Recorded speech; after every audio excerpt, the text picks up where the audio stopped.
uru whakataka te hau ki te tonga, kia mā kina ki uta, kia mā taratara ki tai, e hi ake ana te atakura, he tio, he huka, he hauhu, tihei mauri ora. Tēnā koutou katoa, no mai ki te hui, o te Kura o te Waka, the Audit and Risk Committee, I tēnei rā. I guess I should start by welcoming our new member in the room, Rachel. Kia ora. I know members have come and said hello to you, and I guess I just also should note that I am unexpectedly chairing this meeting, continuing in my role as deputy. My understanding is Paul, unfortunately, wasn't able to come to this meeting, but he is going to be joining us online. So when he is, we'll welcome him as well. That might be... Oh, no. That was exciting. There was an exciting ding. And, of course, we welcome all members to come. So we will start... I think, shall we take apologies from the Mayor as he's not here? Are there any other apologies for this meeting? And let's take Paul's apologies for lateness as well. Mā wai e tautoko. Councillor Osborne will second. He accidentally made eye contact with me there. And we will take those apologies to the vote. Oh, in fact, we don't even need to do... Oh. No, Kia ora, welcome, Paul. Very nice to see you. Welcome to your first meeting. Sorry that you're not able to chair today. Hopefully we can... Thank you. We'll look after the place until you're joining us. Perfect, thank you. Thank you. Sorry I can't be there, but it was the right decision for my family. Great, okay. We won't do any apologies then because everybody is here. Are there any conflict of interest declarations that anybody? I don't... So I've made a declaration of interests. We talk about health and safety, and I am on the board of WorkSafe, so we need to be clear that my opinions are my personal ones and not the opinions of WorkSafe. Thank you, Paul. For the rest of the meeting, Paul, if you can put your hands up when you want to speak, and then we'll know that you're wanting to join in the discussion here. That would be wonderful. Thank you. Right, so we will. I just want to note. I would like to table a letter that was received from Archives New Zealand, and this just follows up on a issue from the last meeting, which was the assessment on the compliance with the Public Records Act. This is about the saga of the desk. And so just a letter basically reassuring us that the matter has been looked at and was fine and that is now closed. So we will table that. And we will move on to confirm the minutes of our meeting held on 25th of February. Do I have a seconder? Pauiwi Kelly. And we will go to the vote on those.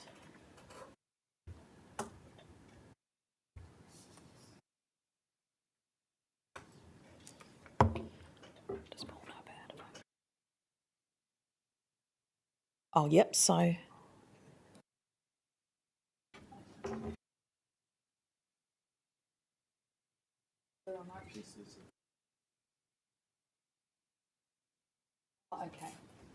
All right, so we'll just note because we don't have an abstention in our, so we'll sort of understand that you've sort of slipped away from the desk for that matter. We under our standing orders, everybody is required to vote if you're in the room. And also, hopefully Paul knows online that when he comes to vote, he does so via the chat. All right, great, thank you. So we'll declare that carried. Oh, we'll close the vote. And that is carried. Right, so we'll move on to general business. Nomai Andrea Reeves and Karina Young, and also Baz and Fiona, if you're from our auditor, you're welcome to come to the table too. And this is the annual report plan and pro forma financial statements. And I'll leave it to you for some opening comments. Yes, good morning everyone, and we'll keep our opening comments reasonably brief. At this stage of the process, we always come to Audit and Risk Committee to outline what the next couple of months look like. So the purpose of this report is really to talk through the timetable in terms of what that looks like for adopting the annual report, which will see us adopt before the end of October. We talk through the key controls that we have to support delivery, the overarching structure of the annual report as well, and the draft theme that underpins some of the storytelling. And then the main thing is the pro formas for the financial statements as well as the service performance statements. So they're attached to the document, so you've got a good view of those. And not a lot has changed since last year. Key dates for this committee is the next one is the 26th of August, where in essence you'll be looking through the front end of the annual report, which is the section that deals with the service performance statement. So this is the narrative and the KPIs, if you like. And then 7th of October is when you review the full thing and make the recommendation to Council. As always, our overall objective for the annual report is to deliver one that is legally compliant and on time. To have an honest accounting of our performance. Yes, we celebrate successes, but it's not a marketing document. And the other thing we strive for is, of course, to deliver a highly readable document. We've got lots of different audiences, so we try and make it as easily to consume by a variety of different audiences as well. I'll leave it there. Corinne, is there anything that you would like to say? Kia ora, councillors and committee members. For those who haven't met me, I'm Corinne Young, Financial Controller here. My team is predominantly responsible for the financial statements. So as part of this paper, as attachment 3 is the pro forma financial statement. So they are our template effectively for our financial statements for the year ending 30 June 26. They don't have any numbers in them yet, but they do show the accounting policies and the note disclosures we are planning on doing for the year. And bringing it to this meeting today is to seek any feedback from you if you had any questions or feedback on those disclosures. Because it is a template at stage, we are happy to incorporate anything you have. They are substantially unchanged from last year. There's no proposed new accounting policy changes to accounting policies. There's no new accounting standards that we are adopting this year. In terms of the transfer of water assets and water service delivery to Te Akiwai, it does actually have minimal impact on this year's financial statements. And we have actually gone to PwC to get accounting advice on that, which we have passed on to the audit office to just make sure what we are planning to disclose is appropriate. And we're yet to finalise the advice, but we had the early engagement and it is in line with what we have showed in these pro formas. It's more than next year, 30 June 2027, where you'll start to see a lot more disclosures on that when the assets actually transfer through. Hi, Fiona. Anything from you? I know we've sort of brought you up to the table. It just seemed like this was the item that seemed most appropriate to hear from you, if there's anything. Yes, so we're working quite closely with the finance team around this year's annual report and the disclosures, particularly in relation to the transfer of assets and also the Three Waters valuation as well. So we've got pieces of work starting in June, and that includes the valuation work.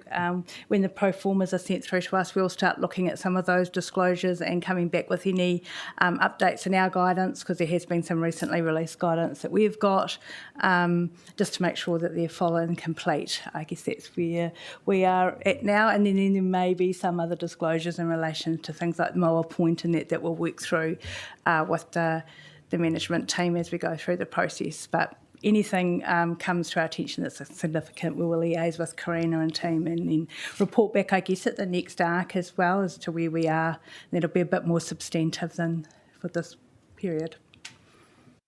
Wonderful, thank you. Just so for our independent members, that we, I don't know if our meeting is different than others, but what we do now is proceed to any questions of our officers, and then we will move the paper and have any discussion then. So are there any questions? Councillor Calvert.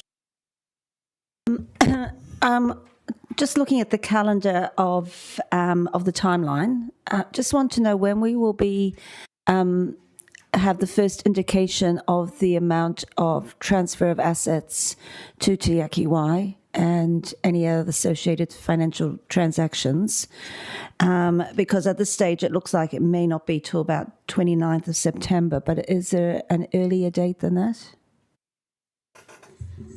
Kia ora, Councillor, and through you, Chair. We'll be reporting on that separately in terms of an update on the transfer and the details around that, particularly debt and assets, etc. Yeah. And of course, there'll be the wash-up that's been discussed. I think it was discussed at the City Strategy and Delivery meeting that will happen later on. The annual report won't actually, as Karina's outlined, it won't necessarily reflect that because the transfer happens on 1 July and the annual report is at 30 June. So that probably goes to Karina's point that it'll be in the following year's annual report, but you should definitely know about it long before then. Yeah, and look, I just think it might be something, even, I understand the annual reports to the 30th of June, but it might be something that there's a reference in the annual report to what's happening. I think that's a really good point because people will expect to see it, so we can ensure that there's appropriate disclosures in that. Yeah. Thank you.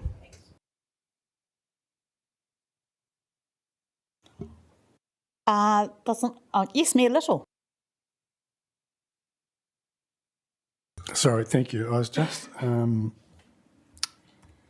looking at the proposed theme of the report.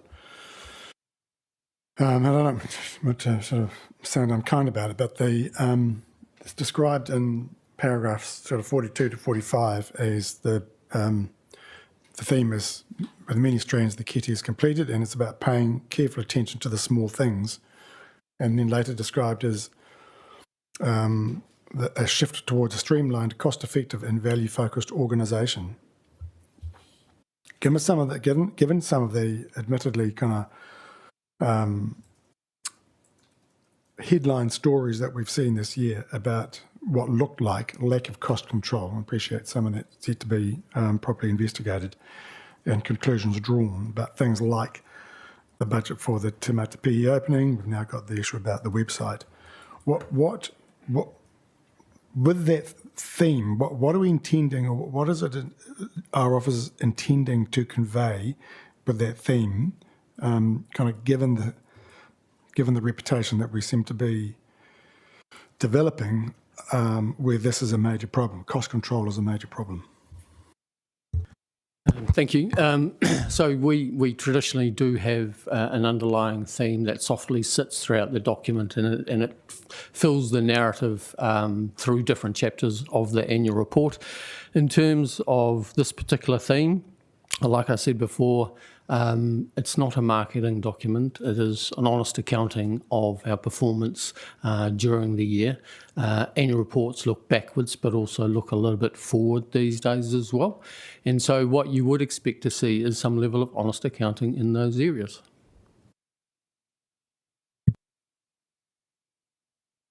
Okay, I guess the point when I look at the what we're being asked to sort of sign off on, which is a theme, which is about paying careful attention to the small things, and a shift towards a streamlined, cost-effective and value-focused organisation.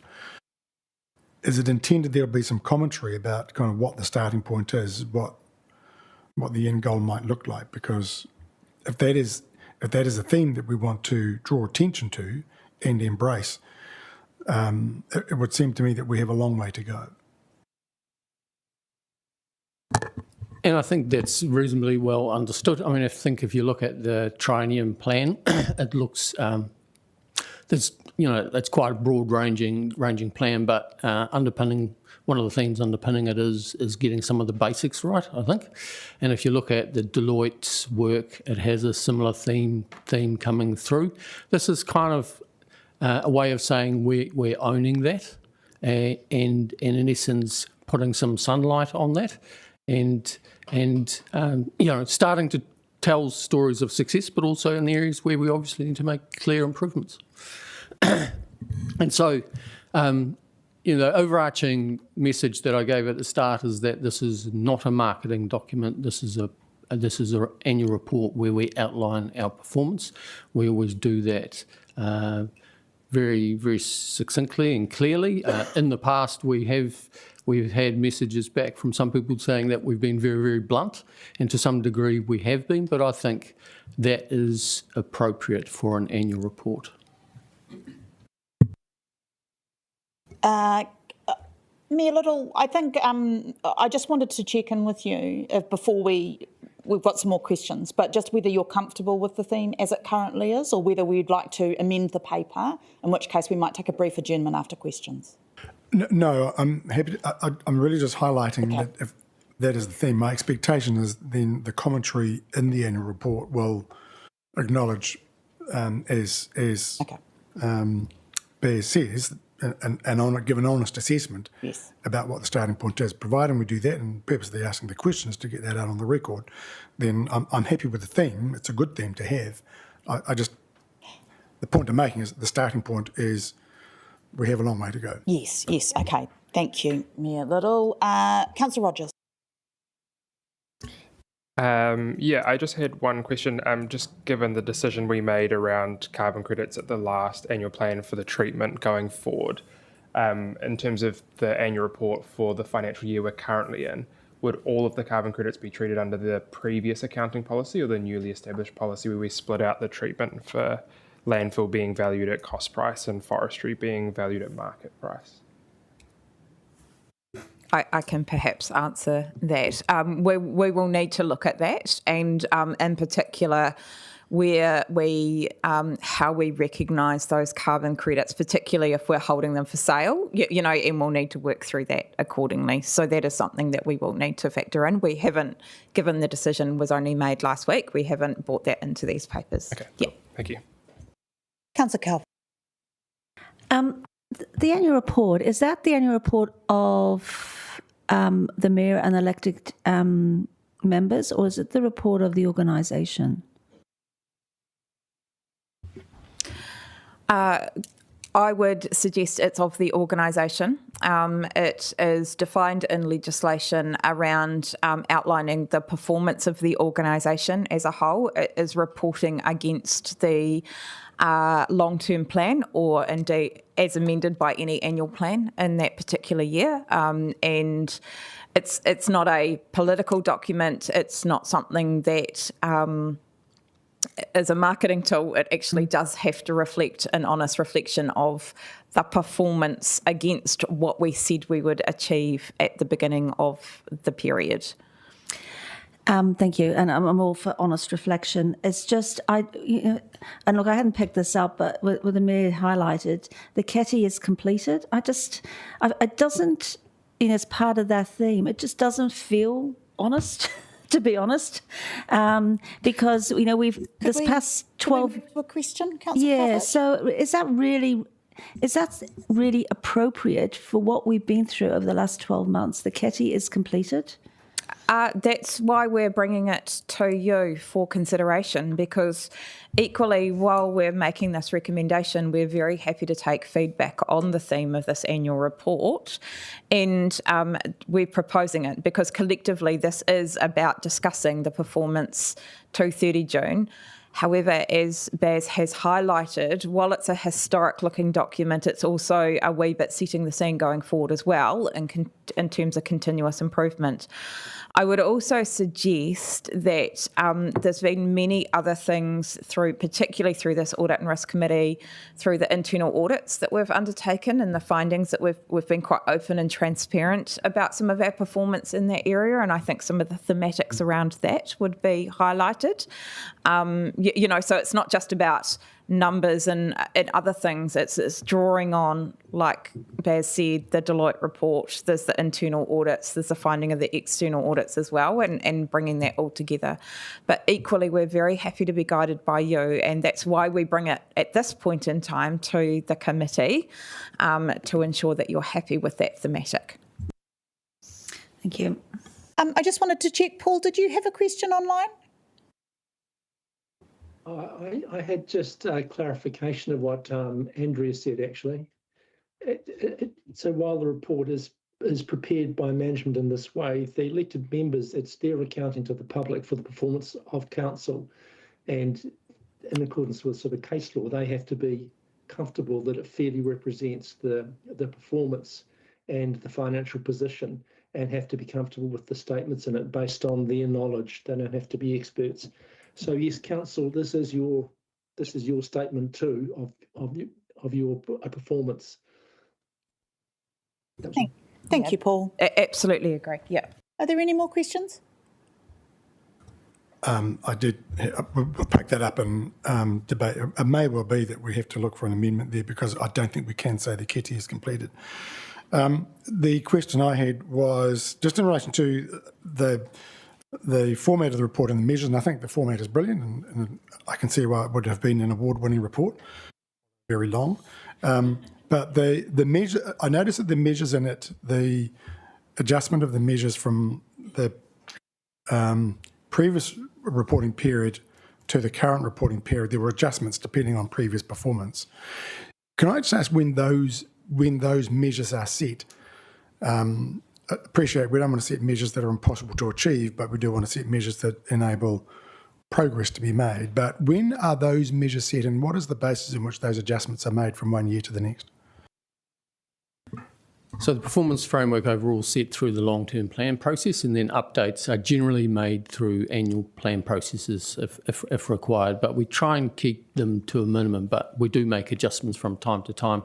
One of the largest adjustments that we made more recently is as the thresholds were met and substantially met or off target. So they used to be much wider and bigger, and so we've narrowed them right down.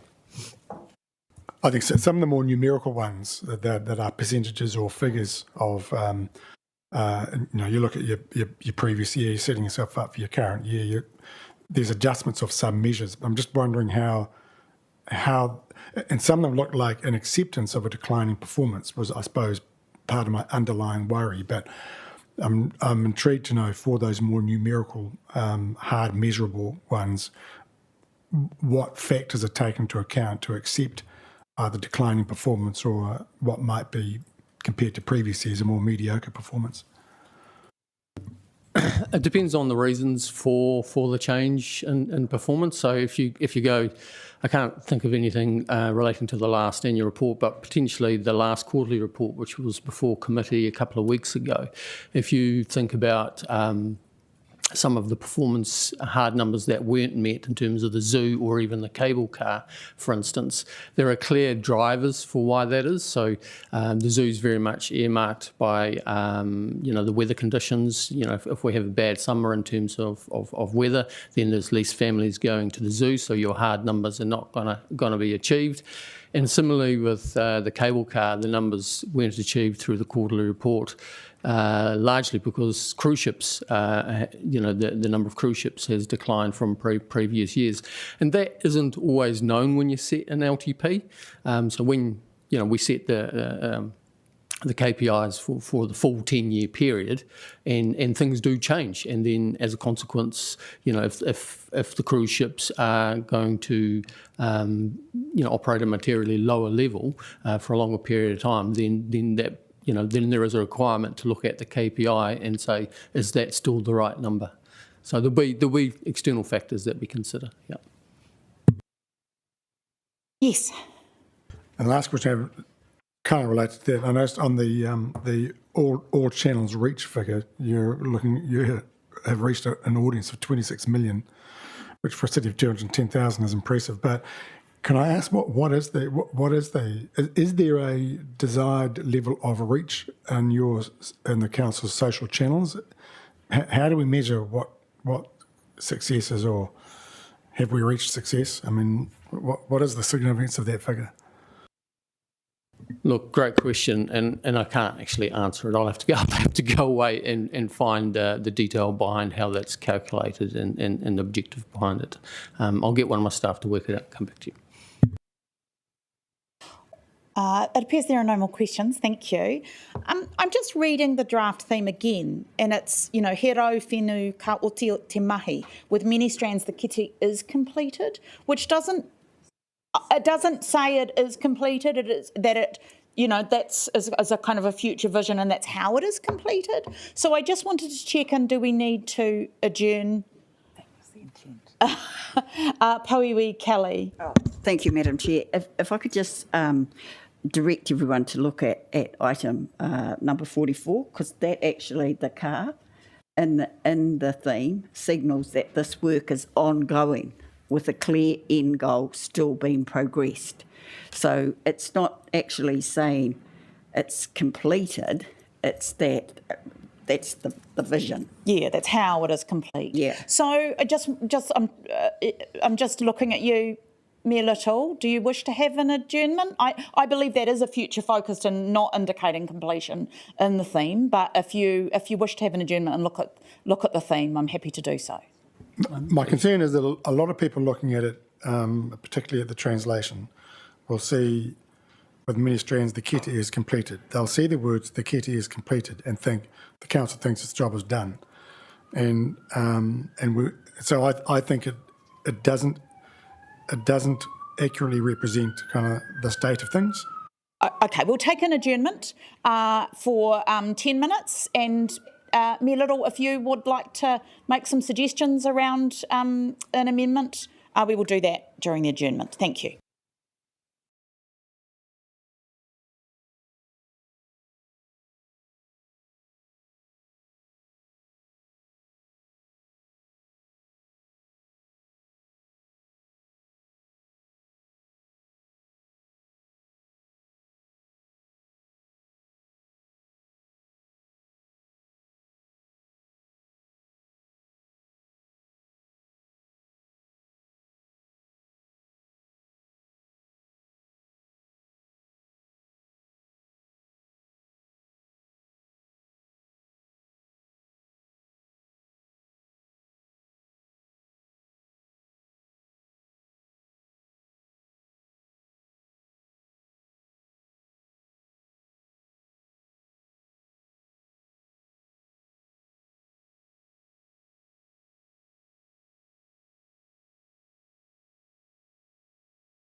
Pass over to Mayor Little, who's going to move it. Thank you, Chair. Yes, I'm happy to move the recommendation, and then just to add in, just to touch on the point that much as I'm sure we're confident that work is happening, I just think we've seen in the last few months some things that have come to the surface that have caused elected members some concerns. And you never know whether they are systemic or isolated, and we're still waiting to kind of see that. But in the meantime, I don't think we can pitch ourselves as or give a signal that we think the work is done, because it clearly isn't. And maybe it never will be done, because council is a living organisation, it's continuous and all that sort of stuff. But I think it's just appropriate to reflect that. We know that improvements have to be made. We support officers to get those improvements made. And we understand that although perfection may be impossible, ongoing improvement isn't, and we just need to make sure that that signal is clearly sent. So on that basis, happy to support, and also to acknowledge too, I think the format of the annual report looks very thorough, and I think we can be duly proud of that as a piece of work. Obviously, we're very keen to see the new data populating the blank spaces. No doubt we'll have a comment on that, on actual performance. But in terms of a mode of reporting, I have confidence in it. So thank you. Thank you, Mayor. I'm happy to second. Is there any debate? There appears to be none. We'll go to the vote. Thank you. Sorry, I was a bit slow. This is just a couple of observations which I believe belong in the debate section. One was in relation to page 11 and the item number 23. And I was going to suggest that among the various financial controls and things that underpin the work of this, that probably, given you now have a robust internal audit program operating based on the reports in this, that's another thing that could be added. And this is an observation of what you might call a first pair of eyes. So obviously this is the first time I've read this report. And I have to say I did find the use of off-target as a rather, and I have got quite a lot of expertise in PBFRS 48, that kind of thing. I found off-target a sort of an ambiguous statement. I mean, you can look at the definition of it, but, on target, close, etc., etc. So I just thought, as a person who'd never read this before, you sort of look at it and you think off target, and actually the first thought that springs in your head is it's way off, like maybe only half or something. So possibly for the external readers, as we used to call them when I was doing this kind of thing, it might be something that could be just looked at for a bit more clarity. And that was about the only observations, other than feeling a bit sad to see that leaky homes is the gift that goes on giving. It'll be a happy day when that's no longer part of any of the reports. All right, thank you, Rachel. And we'll take notes and follow those comments. Thank you. All right, we will now go to the vote.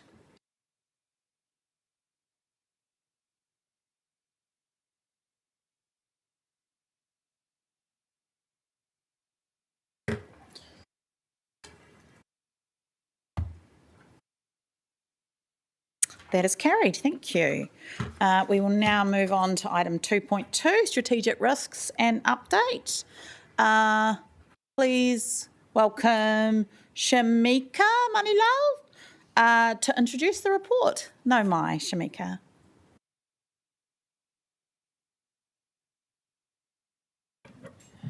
Kia ora koutou. So largely we'll take the paper as read, and I'll just provide you with a brief overview.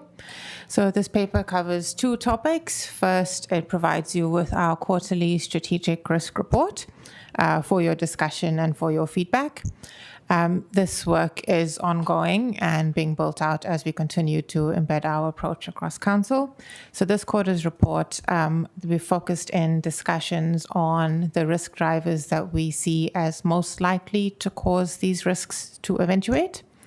And then alongside those, we've provided the mitigating actions that are either in place or underway, or options to further manage this risk moving forward. As we look to build out our approach, you can expect to see ratings alongside these risks and risk appetite statements if approved. So that moves us nicely into the second topic of the paper, which is providing you with our draft strategic risk appetite statements, which we recommend you approve at this committee. Just a quick background there. Those statements were developed via a workshop approach with all elected members and po iwi. That workshop was held in March and was set to run alongside our LTP strategy development workshops because of the link between risk appetite and strategy development. And those amended statements from the discussions in that workshop is provided to you in this paper in attachment B. If approved, the next steps would allow us to embed these strategic risk appetite statements at Council and help us to support our executive leaders and our senior leaders to champion and embed these statements into our ways of working, into our risk discussions, and into information that's provided up for decision making. I'll leave it there. Thank you, Shamika, and that was good. I appreciate you sending the material to all councillors. It sometimes can get a bit lost, and it seemed like a long time ago that we had that workshop, which was quite a good conversation. So thank you for that. Are there any questions? Councillor Osborne. Thanks, Shamika. My recollection is that the risk appetite statements are relatively reflective of what we spoke about when we had that workshop earlier in the year. I just wondered if there was any advice that you might provide. One thing just popped out to me was we had a risk appetite statement of cautious regarding the provision of essential services. And I wonder if there might be any officer advice about whether that's necessarily the right level of risk that we should be taking to those services. Councillor Osborne, I'll perhaps start with an answer to that. I think as part of the process that we went through the risk appetite statements, ELT went through a similar process, and that was the basis in which we provided starting commentary for elected members to work from. And so I think we're probably highly aligned in the recommendations that you've highlighted and where we're sitting in terms of the risk appetite statements. So probably no specific advice other than ultimately it's for elected members to give us that guidance, but we understand the rationale and are being part of the same exercise. Councillor Calvert. I suppose I just want to get some clarity. I can see it through there, so I think it's just been covered off. But in particular, just what's happened over the last few months with the geopolitical situation, governments. I know we referenced government reform, but it seems to have, galloped ahead, and also just the relation to our training plan. So I'm just really double checking that those factors have been considered or are reflected in here. Yes, I would say so, to the extent that is possible between building out this report and the pace. I think that says something about the pace of change that we're facing, doesn't it? So is there anything that we perhaps haven't, it's not strong enough then, given what's happened over the last few months? Is there anything in here, in these risks that were workshopped in March, that we should be perhaps taking another look at? Oh, so are you referring to the appetite statement? Yeah. Can I just highlight... Yeah. Just to kind of assure you of process, actually, because what we're doing is we're internally having regular conversations about the risks. And actually, it was highlighted in the last conversation. I'm the risk champion for that risk itself. And we had focused a lot on the change environment that we're focusing on in local government. Actually, our last conversation focused entirely on the geopolitical risks because we hadn't actually picked that up initially. So you're entirely right. That's part of the conversations that we keep having and monitoring. And that was a wee bit of an eye-opener for us because as we're improving on our risk management journey, the focus on the absolute here and now as opposed to what are the other things that could come our way that we don't necessarily turn our mind to. So I think your point is an incredibly well-made one in that that's what we need to keep practicing as we improve our maturity. I think from a risk appetite statement, I wouldn't necessarily suggest that changes our risk appetite statement, but we need to keep linking it back to the risk appetite statement that you've set to make sure that we're being cognizant of the decisions that we're embedding into, particularly the long-term planning that we're embarking with you on. Councillor Rewati. Thank you, Shami. So a question on strategic risk partnership practice, SR4 partnership practice and mitigations. We've got work underway there. Takahiri partners iwi Māori communities. It says advisory panels to include mana whenua representation, and then beneath is business community, 3 expert business advisory groups. Can I get clarification on what the advisory panels are as opposed to advisory groups below that? I can clarify that. So the advisory panel is the makeup of the advisory groups that come together. So it's the same thing. Yeah, it's a strategic meeting of those advisory groups. Councillor Rogers? Yeah, I recall a lot of the discussion around the strategic risk and the appetite statements and where we kind of sit as councillors for them. I was just wondering, in terms of the development of the strategic opportunities that are presented in the risk report, where those came from?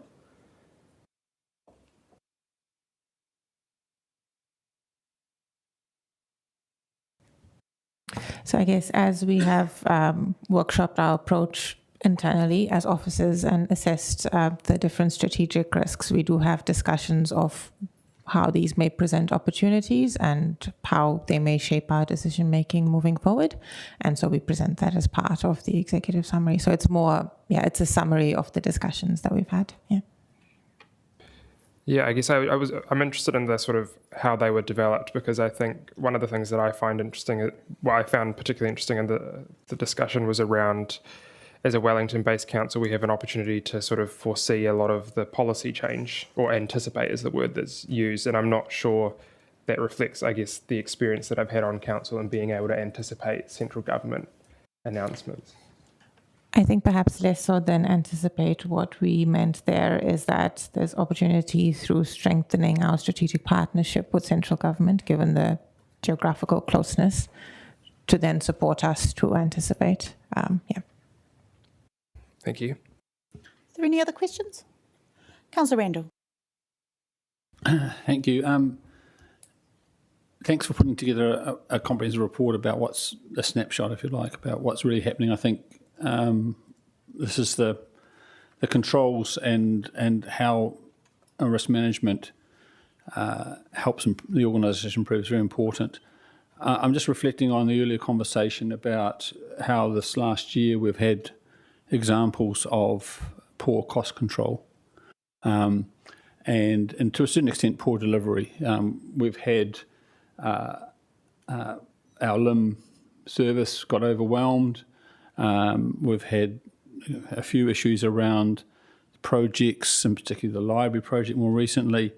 Just looking at the capital projects, I noticed that the mitigations, I just wanted to understand, how does the mitigations that are in place to manage these risks, how are they really going to affect and engage with the frontline decision makers that are making these decisions? Because it seems to me that while we've got quite good reporting on how projects are going now, we've not necessarily got the mitigations to deal with the cultural issue about what is affordable, that sort of thing. So how do the decision makers who are behind these initial decisions, which are on reflection and I know lots of decisions are made that are good. I'm just trying to work out where the safety net is to catch those poor decisions that have now sprung up in front of us, and how does this mitigation framework connect to those decision makers so that they understand that what a good decision looks like and what the penalty is for not having a good decision. Can I perhaps have a go answering that one through you, Chair? I think you raise a really good point around the culture of the organisation, and I think, what I would note is that we've already had a conversation about that and making the improvements that are required. That goes right throughout the entire risk framework, actually, in terms of making sure that we have got good systems and processes in place and that people are adhering to those. If I reflect on some of the key messages that have come through our internal audits, and I don't want to steal the thunder of our internal auditors, some of those things have highlighted that we have good systems and processes in place, by and large, or we've got systems and processes in place. The challenge is sometimes they're not being followed, and that's where those risks continue to mitigate.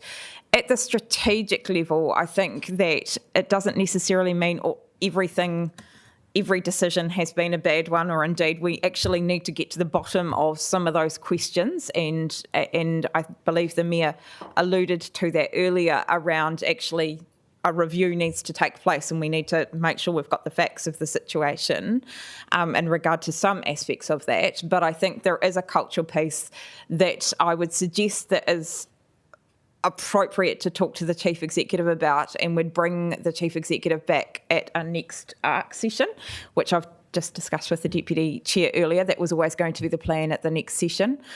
But that's an ongoing piece that sits outside of just the risk management. That's a whole organisational response that's required.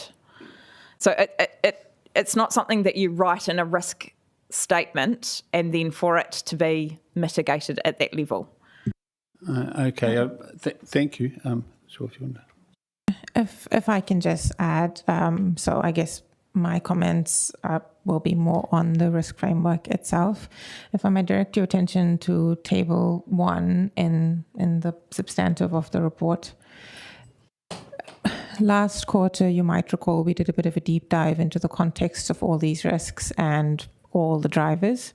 And one of the key themes that we found there, as you've reflected, is, things like ways of working, roles and responsibilities, and how our people adhere to policies, procedures, and frameworks. And that's been a key theme across many of the risks. And we have highlighted some of the work that's underway at an enterprise level in terms of broader capability uplift, to support with those broader themes, and therefore support us with mitigating our risks and ensuring that the mitigations that we put in place are adhered to. And that's called out as the Brilliant Basics Leaders Capability Work piece, which the risk management framework is working closely alongside. Yeah. Okay, thank you. I might put that in some. Councillor Chung. Thanks very much.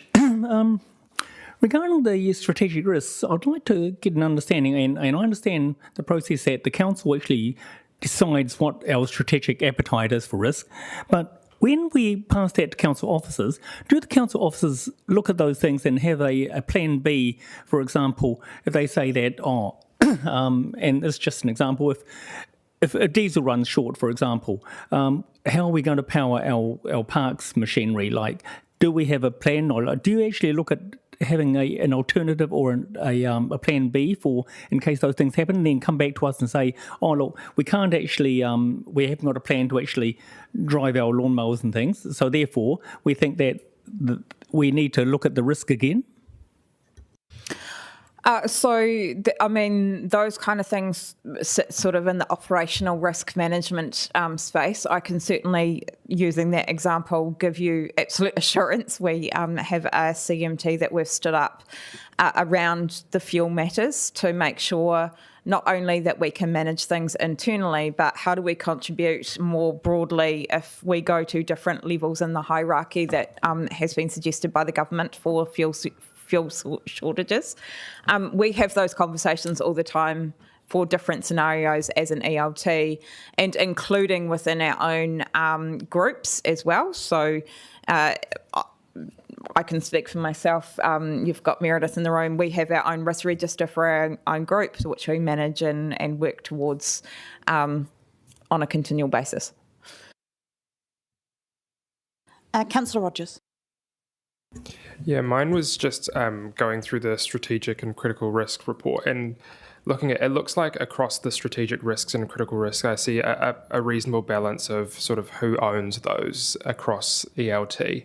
I think when it comes up to the recurring risk driver themes, I see there's only sort of 2 ELT that are responsible to that. And so I guess I'm just wondering, comment from the organisation about those, I guess, 5 reoccurring risk drivers being distributed across 2 people, what that kind of looks like in terms of the organisation managing it. Yeah. So it doesn't necessarily mean that the risk or everything sits with the ELT member. Actually, the ELT member is the champion to actually collect and gather information about those risks. So, for example, the risks that I own, we have a group of people throughout the organisation that we call in, we meet regularly, we discuss those.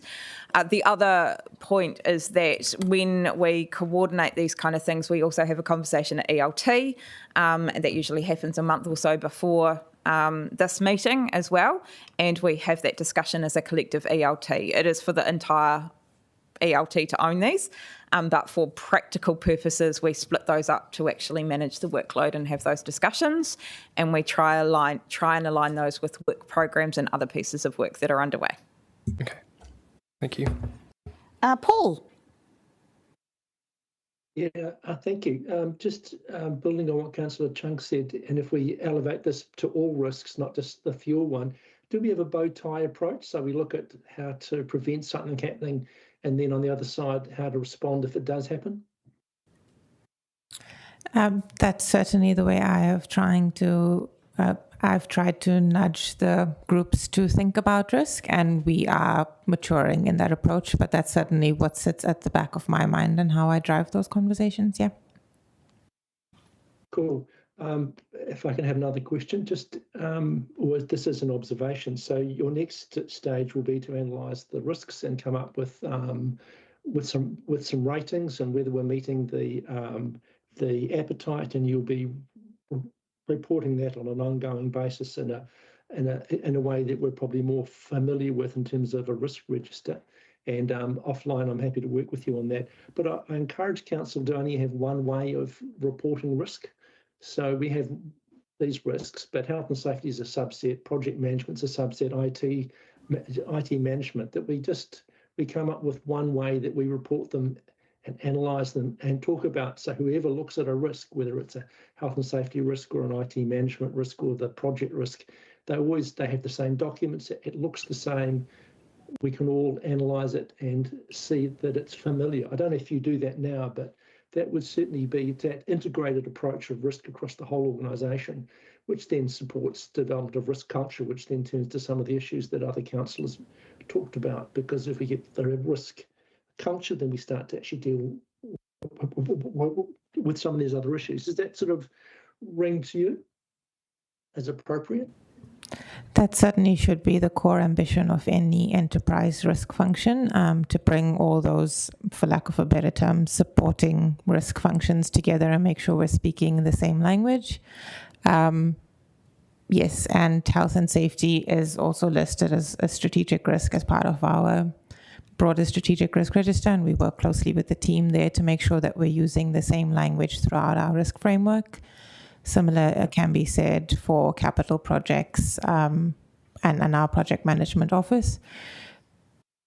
We are making good progress in terms of refreshing our operational risk framework, which obviously sits underneath this and is informed by what our strategic risk appetite and so on looks like. And we're building that out at the moment, and we're making good progress there. Part of that is an operational risk library, which aims to support the organization to speak consistently about risk and demystify certain technical topics and use more plain language. And that's all us making progress towards embedding that risk culture, making it simple for people, and supporting the building of capability within individual teams. And we'll do those, the classic sort of things such as risk champions, working with the capability team there to roll out a risk champion approach and so on. And all those mechanisms will be put in place to support a consistent approach. Yeah, so once you've got this framework, then we start to work on culture. I would say we've already started to work on culture, and we're clearly taking a top-down approach, which I can talk you through offline, through things like governance training and executive leadership training, all of those sorts of things. I would say we've already started to work on culture, and it will be ongoing and continuous. Councillor O'Brien. Yeah, just in the slides, it's for each strategic risk, there's the mitigations currently in place, but also the other options discussed to manage this risk further. I was just wondering, what is the process for prioritising and implementing some of those other options that are listed there? Yeah, so the beauty of bringing the groups together from across the organization, groups of our senior leaders to discuss some of these risks, is that we're able to pull great ideas out of people's minds as to how we might manage this risk in future. Now, I would argue that at an enterprise level, doing all these things at the same time would be very difficult, but I think listing them down is quite important. If approved at this committee, if our risk appetite is approved at this committee, that starts to give us a bit of a steer based on council's feedback as to, putting it loosely, what risks matter the most and what risks we need to mitigate more urgently than others. It's also where the risk ratings come in. So say, for an example, as we go through our assessment approach next quarter and we kind of see that 3 risks are rated higher than the appetite, well, then we have some ideas already about how we might manage that risk down further and where to prioritize resource. So that's part of the ongoing trade-off conversation. And yeah, we're making headway. Yeah. Councillor Foon.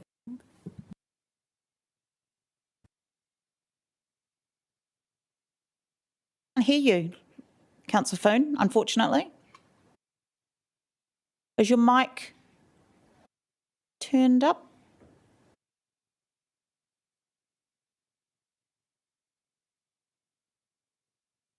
Sorry, Councillor Foon, we might need to come back to you, or maybe proper question in the chat, potentially.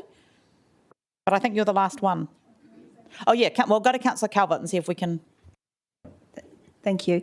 Look, it's just a question, I've got it on strategic risk number 2, which is on page 205, asset and service resilience and response. And I think it's there about the due of lack of understanding of climate-related risks. But I'm just wondering whether natural hazards or I'm thinking of earthquakes, whether that should be included, because if we don't understand the impact of an earthquake on our land and our buildings and factoring that in. So I was just questioning whether that is broad enough in terms of the definition of what it might mean. I guess these strategic risks were worded with all of council. They're not set in stone, and we can look to amend them and broaden them out, and they need to be representative of the risks that we're worried about. And yeah, if that's what council feels, then we can include that. Yeah. Thank you. Councillor Foon, you're on a different device. Let's try and see if we can hear you now. Yes, that'll help. Beautiful. Yeah, I think my own tech needs an audit and risk review. Can I please ask a question? I guess this is one about process and a reminder of visibility of our strategic risk register. And for example, when we're making big decisions, we get an itemised list of the risks, but we're not specifically reminded of where this decision might sit in our risk register. So it's another process we've got to go through when we're considering all of the things that come through. So I guess a good reminder might be Te Aki Wai. So we get the list, the transfer agreement, we get all of the list of the risks, but we don't get that visual, it sits within this on the risk register. And I think a good example might be the City to Sea Bridge decision where, like the framing that we looked at that changed over time, over the course of making the decision. But if we had have had that risk register there and in that consistent space, that lens wouldn't have changed, I guess, in my experience. So is that something we could bring into our papers so that we've got that there when we're making decisions, big decisions? Yes, kia ora, Councillor, and through you, Chair, absolutely agree. And I think you make a very, very good point. Within the committee and council reporting templates, we have a risk section, but that has historically not as been well integrated with our risk registers in the past. And part of this journey is to start to integrate those two.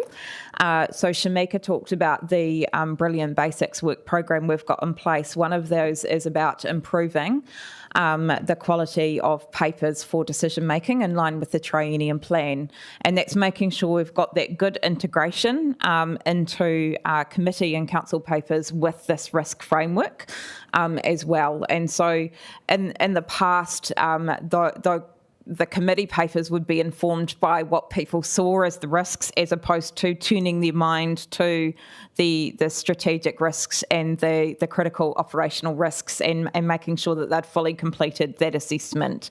So we will certainly be making those improvements. Paul. Thank you. Thank you, Councillor Foon. Paul, do you have another question or comment? Yeah, just sort of following on from what Councillor Foon said. Some organisations also build the interrelationship between risks. So you have the affordable Wellington and you have the sort of infrastructure.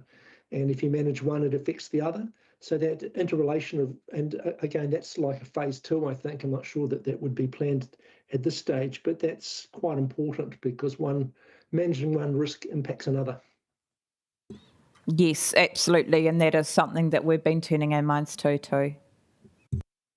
All right, thank you, everyone. I think that's... I'm putting my light on, so I'm not quite sure why it's not getting picked up. Oh, yes, you just put your hand up. Oh, okay, sorry. I thought you put your light on and you got a little beeper on your thing.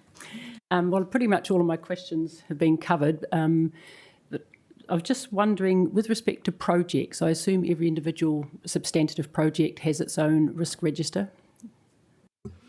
That is correct. In terms of each project that's managed throughout the organisation needs to have a risk register as part of the project governance. Yeah. Thank you. Yes, so that's the end of the questions. So thank you, Shamika. I'm happy to move the paper. Just very quickly, because we did spend quite a lot of time on questions, which was good. I want to especially acknowledge Shamika's work. I feel like this area, in the time that I have been on council, we are now had the most consistent approach and are working our way through it, which has not been my experience previously. And I'm quite excited to see how this manifests itself in terms of, our management of risks moving forward. So thank you. I want to acknowledge Andrew Reeves's comment, and I don't want to prefigure that issue either, but I have been thinking quite a lot about the importance of internal audit and also, changing potentially our reporting framework to lift up actions that result from internal audit. And I think that is one of the ways, many of the issues that we have been discussing, that it is potentially a good early kind of indicator or, and be able to take action on some of the concerns, that we might be referring to as cultural. So I think that has been an underutilised tool in our organisation, if I think back on previous terms. And I just want to also acknowledge Councillor Foon's suggestion and Paul's comments that I think linking up that, we've just been we're always kind of at the practitioner kind of side of this in terms of our decisions. And, when I think about some of the decisions around Te Aki Wai and also annual plan, that I think a stronger connection between risk and the decisions that we're making, I think it would be very helpful for us as decision makers. So I think that it's been a theory that sits here unrelated to our decision making, and it's that connection that we need to strengthen, I think, as governors. Do I have a seconder? Yes, thank you, Pauiwi Kelly. Do you wish to speak? Is there any debate? Councillor Randall. So thank you, Councillor Matthews. I mean, I agree. I think the discussion that's happening around risk around the council has improved enormously over the last 4 years while I've been that had the privilege of being an elected member, and I think that is being recognised in the organisation. I also like the fact that we're making some very clear statements about what's actually happening. That, first of all, opens up the discussion so that we can look at the gaps, because we know you're doing this, but why aren't you doing that? And that's a healthy thing, and that's a better thing than what we had before, which was very little information, in which case, you tended to flail as a governor. For me, this is the most important discussion that we have at the Audit and Risk Committee, because this is the discussion about how we're going to make the organisation work better, and this is the committee that's responsible for that. And the key question I always have when I look at these things is how are the decision makers within the council influenced by the strategic risk framework? What is the join-up points? I know that there is some key processes and teams. We've established a project management office, for example, and that's improving in maturity and also improving in the width of the discussion about what needs to happen. We're developing an asset management program, which has a much better focus on us as managing an asset base. But I still am a little bit concerned that this discussion is still a little bit narrow and relies on specialists to go into the organisation and do their job. I'm very aware this organisation, in some parts, are very siloed, and we've sort of seen this in the project space with the library. I think that's a fundamental point, is that we sometimes have projects go off and they do their thing and they're not really engaged with properly, and we need to change that. So I do think there's still an over-reliance on the central teams, and I've talked, sometimes they have trouble getting into these projects. I think we've got some other things we need to recognise, and in particular I highlight two. One is the internal audit function, which I think is a really positive function, but is part of risk management. And the fact that we're going to have a focus, and it possibly should be in there around, for example, procurement and whatever, and we're going to hear from them, that's part of the risk framework. It should be recognised. But I also think the delegations framework, who is delegated to make what decision, that's also an important element that we need to look at. And I think sometimes delegation authority for some decisions have been made too low down, and that's meant that even senior managers within the organisation don't have the information oversight to see what's happening. So good work, and keep going. Yes, Rachel. This is observations again. And I can see that there's a journey going on here in terms of risk management plan, which I think is excellent, and we look forward to the additional information we will get in future meetings. But my particular observations are around what's currently categorised as the external strategic risk. So one of the two I'm going to mention is arguable. For the benefit of the elected members, I'm actually a certified fraud examiner, so clearly I have a strong interest in that particular area and knowledge. And I'm going to say, considered good, if not better practice, to have fraud as a separate strategic risk in its own right, and I can go on about that for hours at a workshop if anyone would like me to do so. And the other one is health-related matters, and again I know there's quite a lot of controversy around that. I do follow some of what goes on at the World Health Organisation, also various other countries, and so the type of thing I'd be thinking, just a little sentence here, significant public health event reduces council's ability to deliver services and affects community wellbeing, that kind of thing. So I think that as part of we develop our risk management plan, consideration should be given. I mean, COVID gave Aotearoa and pretty much the rest of the planet a bit of a taste of what a relatively benign virus, believe it or not, can do, and that's not even considering the antibiotic resistance and various other resistances that are developing, fungal and so on and so forth. So I just think going forward it would be good to consider those two strategic risks, fraud and health. Thank you. Thank you, Rachel, and Shamika's taken note of that, I'm sure. Wonderful. Councillor Rogers. Yeah, mine was just very briefly to say that I enjoyed the process of developing the strategic risks, and I guess just reflecting on the strategic opportunities, I think it would be good for elected members to have some involvement in developing what they are. I think there is still a political element to what we consider our strategic opportunities for the council. And I think it's appropriate that the organisation has a place feeding into that. So it's just kind of, I guess, feedback that in the future, I think it would be great if we could be involved in developing some of that, and also recognising, I think, probably the third bullet point under the strategic opportunity really does address where I think the appropriate place for us to outline those opportunities are, which is in our long-term plan and what we focus on delivering. Thank you. That appears to be all of the comments, so we'll go to the vote.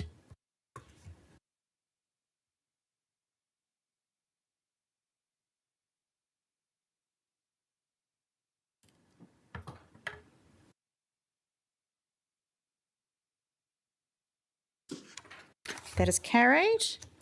Thank you. So we now move on to item 2.3, assurance update and internal plan decision. Please welcome Jana and Murray to the table. Over to you. Kia ora. Thank you, Chair. Before we jump into the paper, I'd like to take the opportunity to introduce our internal auditor to the new members of the committee. So to my right, you find Murray Chandler, the partner of Grant Thornton, who is providing our internal audit, and here to answer questions on internal audit delivery. We keep it brief following previous colleagues. Just a brief run through the paper. So you will find an update on the internal audit program and how we're progressing, an overview of implementation of internal audit recommendations and general assurance matters. And then as one of the key items, we're seeking your approval of the internal audit plan for the next financial year, 26-27. The proposed plan that you will find responds to key risks and internal audit themes that we've been identifying, and is looking to provide assurance through times of organisational change. Happy to take questions. Thank you. Do you want to comment? Do you want to talk, Murray, before we go to questions? Quite happy to leave it there or to explain a bit more about either the internal audit report or the internal audit planning process over to the committee.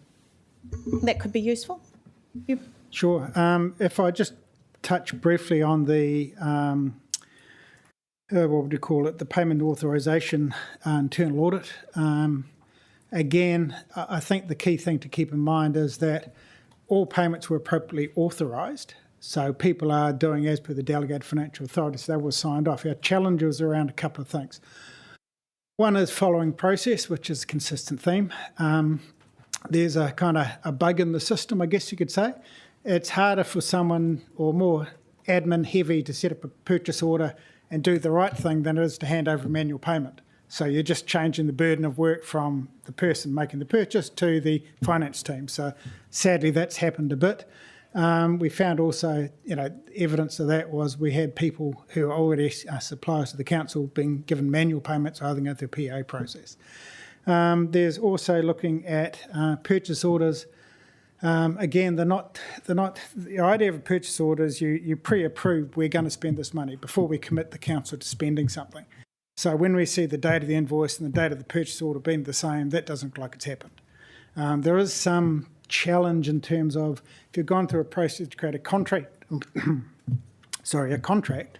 then the invoice date might be based on the contract as compared with, and the purchase orders need to go through the system. So that just needs to be tidied up in process. But it's pretty consistent themes as what I've seen in other internal audits, just in terms of the process is kind of mucky and people aren't feeling empowered to push back, I guess, is one of the critical things coming out of this. So there's a lack of evidence of approvals, et cetera, beyond the one sign-off. So happy to take any questions on that. I can move on to the more exciting stuff. I think that we will come back to the program. I guess I just my observation and thinking about these reports, as I kind of alluded to earlier, that I do think we need to lift up or change or adjust, and I'm interested in your thoughts, Paul, and maybe this is a conversation we can have when we catch up, is I feel that we don't give the attention to the follow-up actions resulting from internal audit in the way that we could do, and so I feel like there's sort of a lost opportunity there. So I'm wondering if we could potentially adjust the way that the papers are presented in order to give us better oversight or more connection with those actions that result from an internal audit? Have you got something to say to that, Jana? I'm welcome to. Always. Yeah, thank you, Chair. I already took note of that when you mentioned it in context of the risk discussion. And that's definitely something we can look at and we can work through. And I think this is a really good time to get into that space, because what you're seeing right now essentially is the flow-on effect of that new internal audit model providing that visibility. And so this is a really good time to use what we are seeing and turning that into, the most effective insight that we can get. Wonderful, thank you. Councillor Calvert, you heard? Yeah, I have two questions, one about the current program and one about the future. First up is around conflicts of interest. That's part of, it looks like Q3. Can you just tell me, give us a little bit more detail about progress on that? Thank you. Yes, the fieldwork's been completed. The report's been drafted. We're just looking for management comments back on the report at this stage. So that should be at the next audit committee meeting. Okay.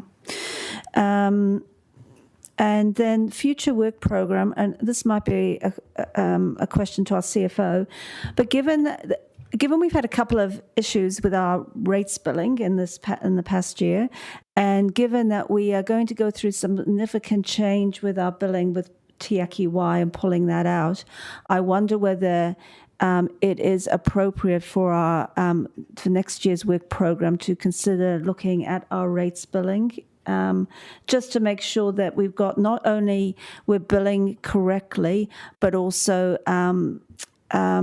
our ratepayers are getting the services and support that they require to adjust to the changing bills. And I'm thinking even like rates rebates and stuff like that. I believe we've got rates on the agenda for future years to look at. That's correct. And so that is definitely on the program. I don't think it's next year. Is it the following year, Murray? Is it next year? It's down for 26, 27. So yes, that is definitely on the agenda for the following year. And for that very reason, we have been doing a significant amount of work in that area, and what we're wanting to do is provide assurance on that work through the insurance internal audit process to give yourselves oversight of the progress in that space. And also the community, of course. Yeah, but that's still a good 12 months away. So perhaps what I would also add is immediately following the issues that were identified, I brought in someone independent to review the end-to-end processes that were happening across the financial operations team. That was a commitment that we made publicly at the time.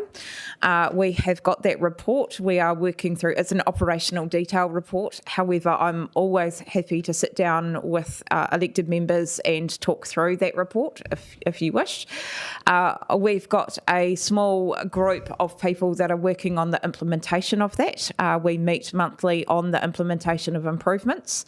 And again, the implementation of that will be, I would expect, something that the internal auditors would look at as they're scoping up that piece of work. Thank you. I'll go to Paul if you've got any comments or questions, and then I might go back to you, Murray, to talk about the internal audit program, and because that might flush some more questions as well. So Paul first.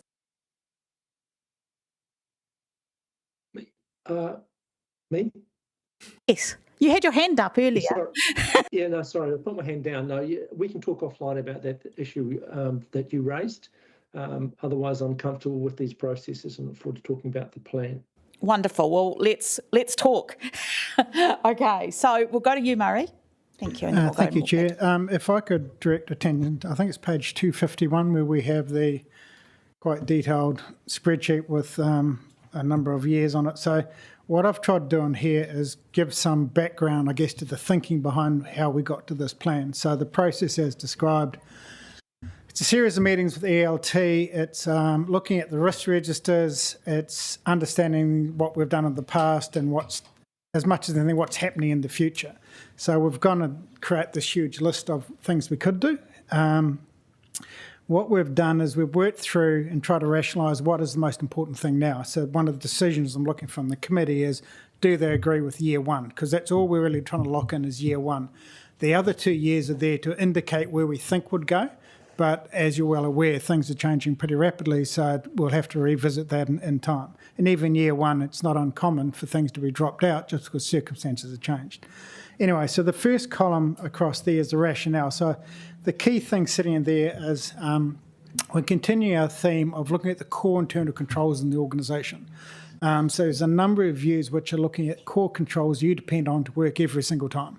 And more important, I guess, the ratepayers expect those to work all the time. So that's, again, working through those issues. We've also looked at what we're calling regulatory stewardship, which is kind of taking an overview across all the regulator functions in the organisation. There are a large number of them, and it's not looking in detail, are you licensing alcohol correctly? It's looking at how you're managing, how you're governing those regulatory functions. So we've got a benchmark across the organisation. We also, in later years, are starting to look at particular regulatory functions and making sure they're operating as we expect. The other thing sitting in there is we have the, first off, we have the new HR system coming in. So we've got what we call a pre-implementation review. That is really looking at, have you designed the right controls to make sure it works properly? Next year, we're looking at what's called post-implementation review, which is saying that's what you planned, what did you actually put in, is it working? One of the challenges with new systems is it often begets a lot of process, which is like the old process, but kind of mucked around a bit to fit in with the new process rather than being as efficient as you can. So it's really trying to say, are we really getting the benefits out of the new system? We also have two sitting around parts of the organisation which are subject to change, and saying, right, if you've changed that part of the organisation, have you still got the internal controls in place? Have the responsibilities been handed over correctly? Is the structure we've developed consistent with what you're trying to achieve? So that's, again, the themes we've got through. If we go across from left to right, the three internal audit themes are the things we've talked about before in terms of these are issues we're seeing, I guess they're largely cultural sort of issues. Then I've tried to link to risks, and it's really challenging to link an internal audit to a strategic risk, really challenging. Strategic risks are here, internal audit's kind of down in the weeds a bit. The work being done on, as Paul described, the bow tie in terms of here's what drives the risk and here's what we're doing about it, a lot more useful for us because we can look at a risk driver and say, well, that's controlled, is it working? So that's, again, how we link directly into the risk management process. But Shamika did create what's called risk-driven themes, so a similar sort of way of identify where I think these issues might be sitting across the various pieces of work. So again, I guess happy to take any questions, but what we're looking at is we're proposing the 26-27 plan is saying we think this is a good rationing of resource across this year. And again, the other things we could have done fall on 27-28 and subsequent years. So happy to take any questions. Thank you, Murray. And I guess just to note for new members, I've got you on the list, me a little.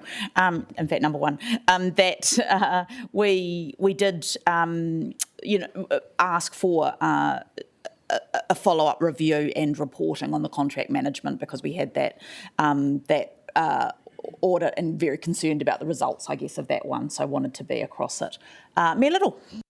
Thank you. So I did have a question before, and it's probably still relevant to this. Well, it's actually really two questions, but the first is that of the stuff you do, which is about internal assurance, and which I get your point you're making about strategic risk, but actually we need to know the machine is working as intended.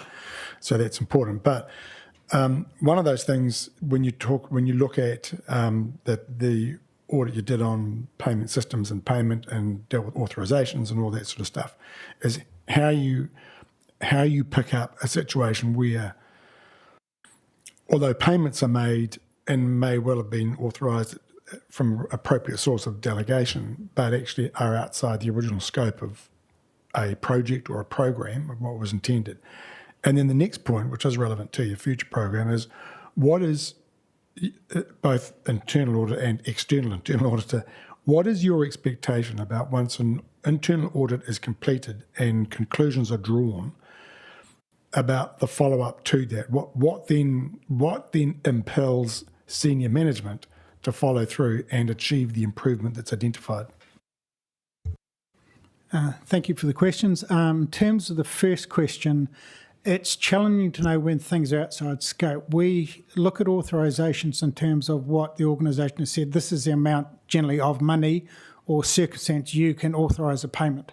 So how that's linked back to the rationale of what the original project or whatever is for is very hard for us to find. But again, I get to rationalise it. The organisation has said that person X can spend up to $10,000. It was within that, so we assume that's correct. The reason we keep banging on about having evidence of things is that there's others in the organisation who will say, well, hold on, why are we buying that thing? And if you don't have that information there, you can't make that call. More importantly, if it's normal not to have that information, it just the whole process kind of falls down on itself, and so all your policies and procedures are less useful. In terms of the follow-up question, it's a very good question. It varies from organisation to organisation apart from one key thing. The number one driver for why management are getting these things done is this committee. Because this committee is where they say, I said I'd have this done in 2 months and I haven't, and here's why, or not. So that is a fundamental part. Now, some organisations do follow-up reviews, as we have in here with the two big ones from last year, and others have a situation where if we rate something as high, then as soon as it's finished, we audit it again. Depends on the level of assurance the organisation's after, but the number one control is the senior management team being accountable to the governance layer. And me, I mean, that's exactly why I guess I'm asking for a change in the reporting. I'd like that to become more explicit. Councillor Randall. Yes. First of all, thank you for laying out your program the way you have. I think it's an excellent way because we can see what you're not doing as well as what you are doing, but you still see that needs attention.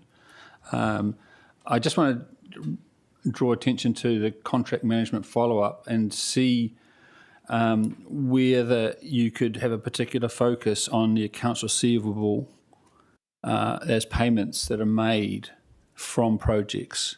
Just come across examples, because you talk about scope, but I come across examples where we've got a very excellent contract, but what's happened is they haven't followed the contract, and including we've made overpayments against the contract by simply increasing the purchase order amount without any project variation and that sort of thing. And so we've overpaid on a contract, and the invoices are not compliant with the contract and that sort of stuff. So I think that's where it when the rubber hits the road, money's going out. That's not improperly authorised, but it's still authorised technically through our system. So I just draw your attention to that element of your review of contract management follow-up, because I think that's something that you can see. To just check to say we've got a very good contract framework. It's very detailed about what you need to do as a contractor, but what's happening is payments being made that's not compliant with what the contract agreement is. The other thing too, I just note if there's one thing I'm still nervous about that's still not being addressed next year, and it's procurement. I do think, and we keep on having examples of procurement that's not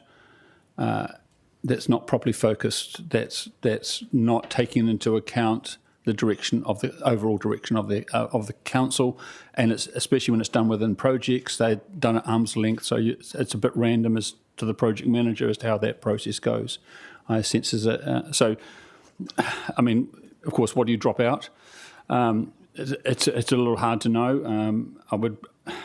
But I do think procurement is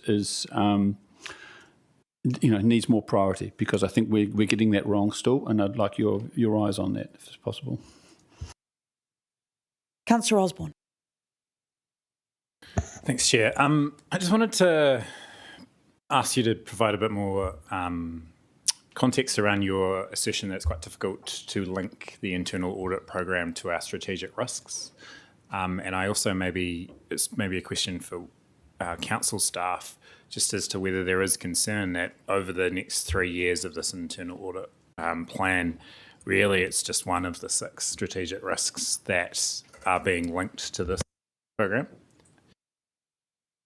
If I may, thank you, Chair. Thank you for the question. My comment was around the challenge if, like, you have a comment called affordability, the strategic risk called affordability for Wellingtonians.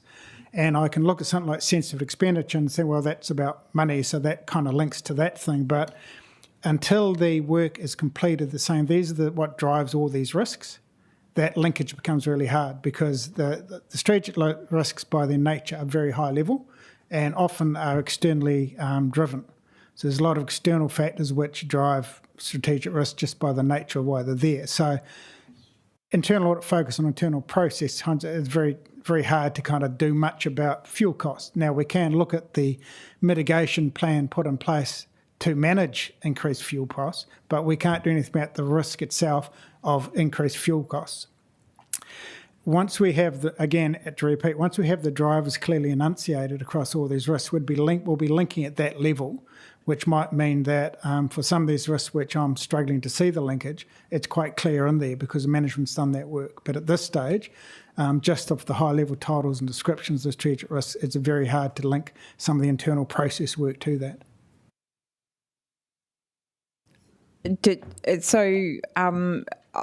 I'm not sure from a staff perspective I've got much more to add to what Murray has highlighted, because it is about that journey that we're working on.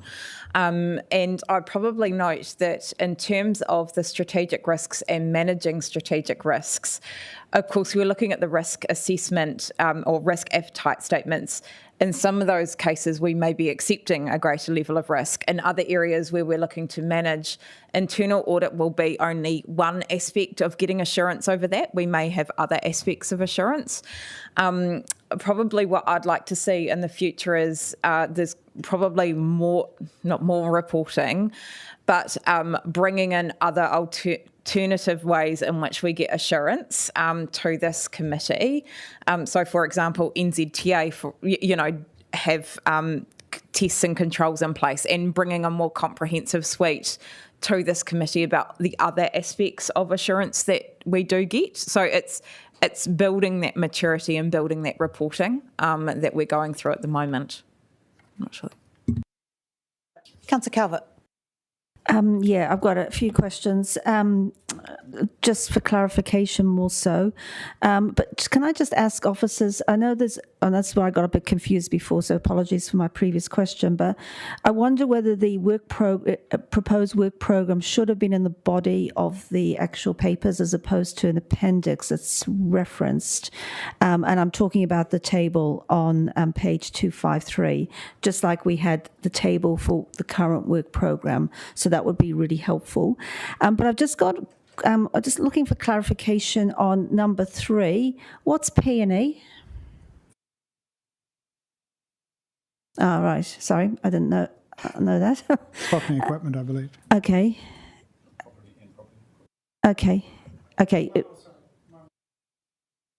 Right. It's probably an acronym that we're not that familiar with. So thanks.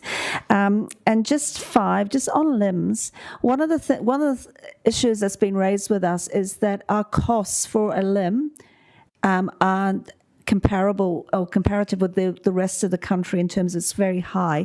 So as part of your internal control, would you be looking at that, or is that beyond the scope of what you do? We're more than happy to look at that and include the scope is yet to be set. We've got a very high level, I guess, the objective at this stage, and we're looking to do scope. Okay, that I think that would be good to consider.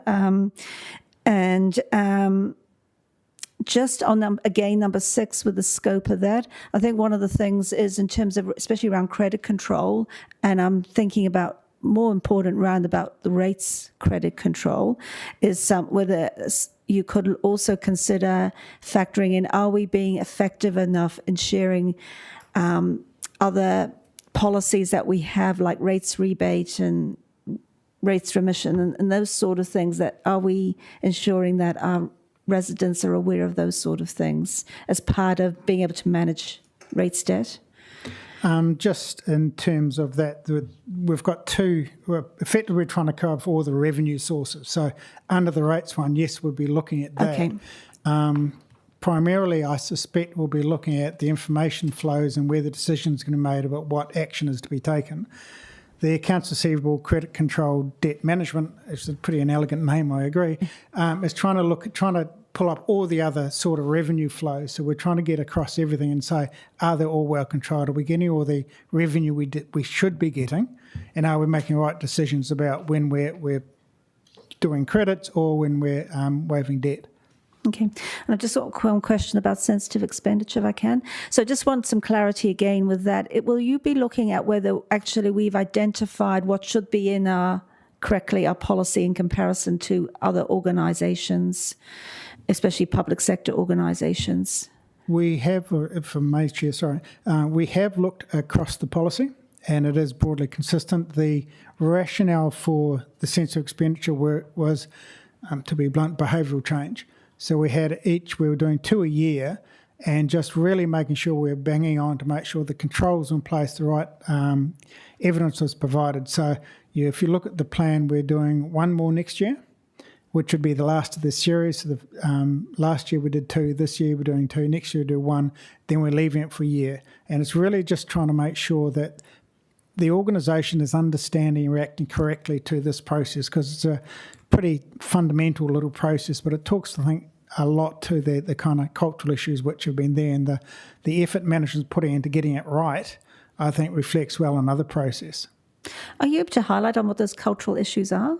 I mean, so we're quite clear about what we're talking about. The cultural issues, the short answer, the internal audit themes are looking at. One is decentralised process, creating different ways of working across everything.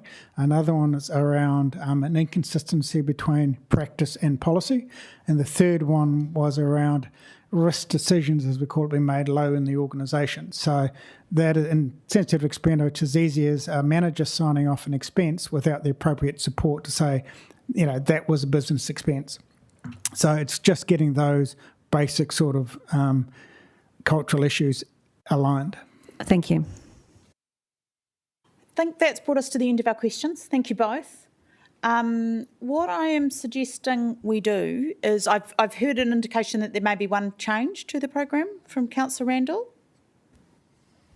Can I have just one more question, just to help Lisa? So, and it's a very practical question. If you were going to drop one element out of next year's program so you could fit something else in, what would it be? Yeah, my answer to that is that whatever you tell me to drop out, Councillor. Because I can see there's validity to everything that's in the current program. Councillor, I wonder if we are looking at scoping up a piece of work, particularly around the Tamatapihi website costs.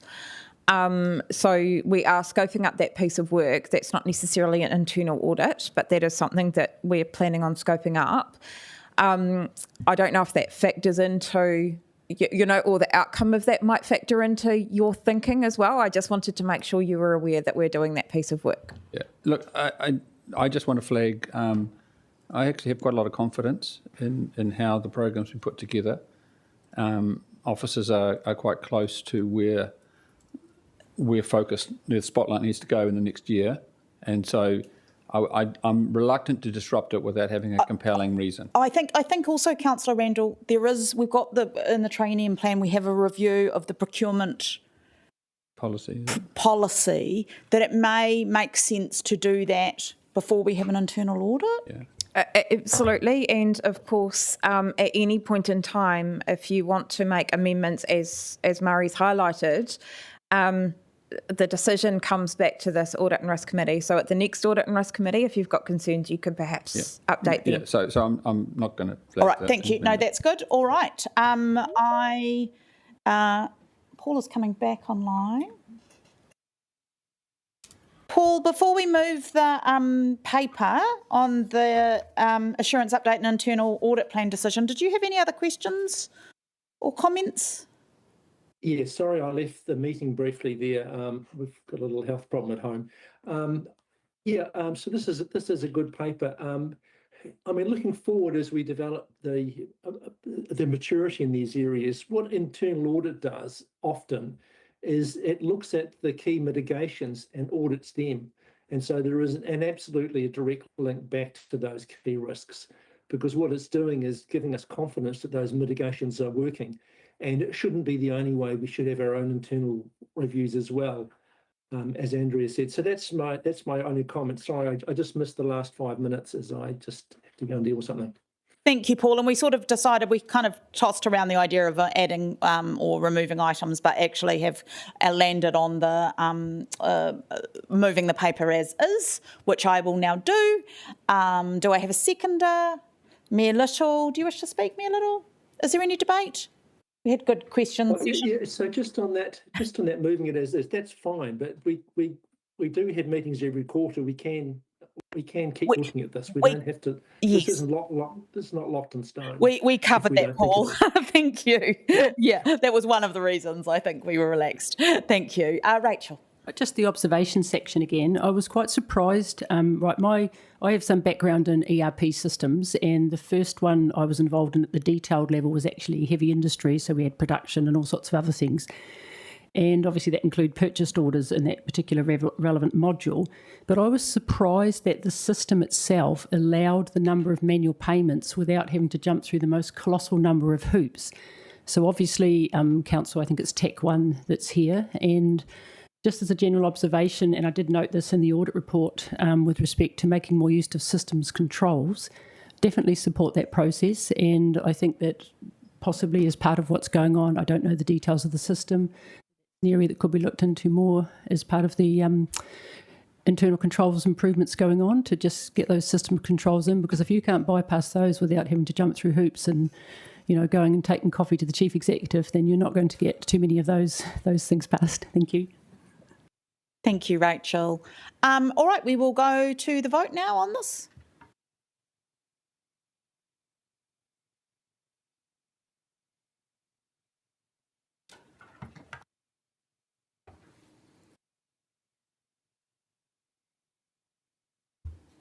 That is carried. We now move on to item 2.4, insurance update. Please welcome Andy Thompson and Sarah Houston-Estergaard to introduce the report.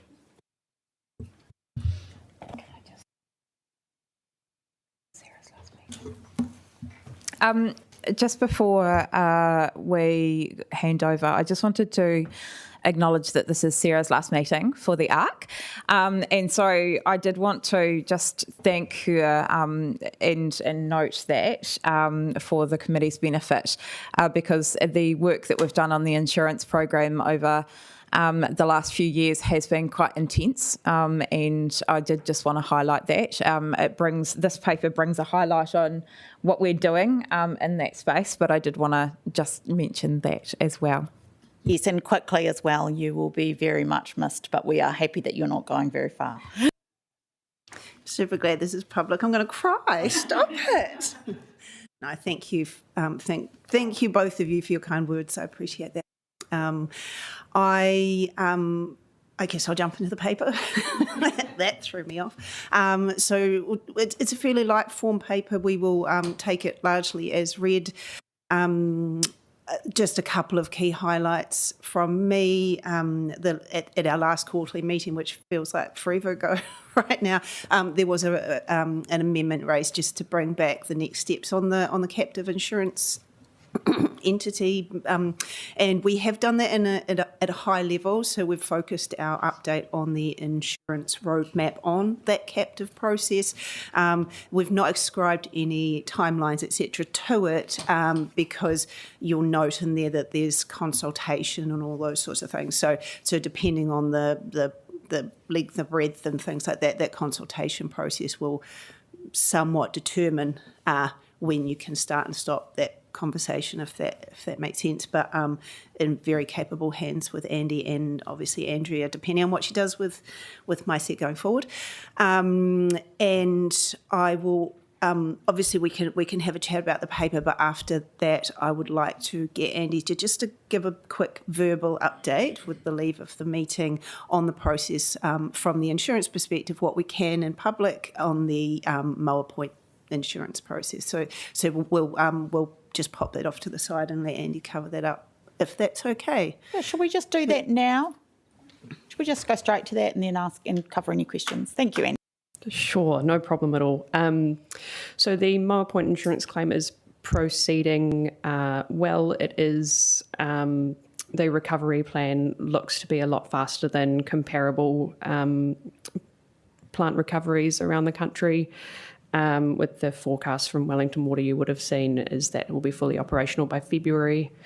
On the claim side, we are working at getting some initial figures ascribed to the first portion of works, that's the electrical works, and that will inform what we start with our insurers.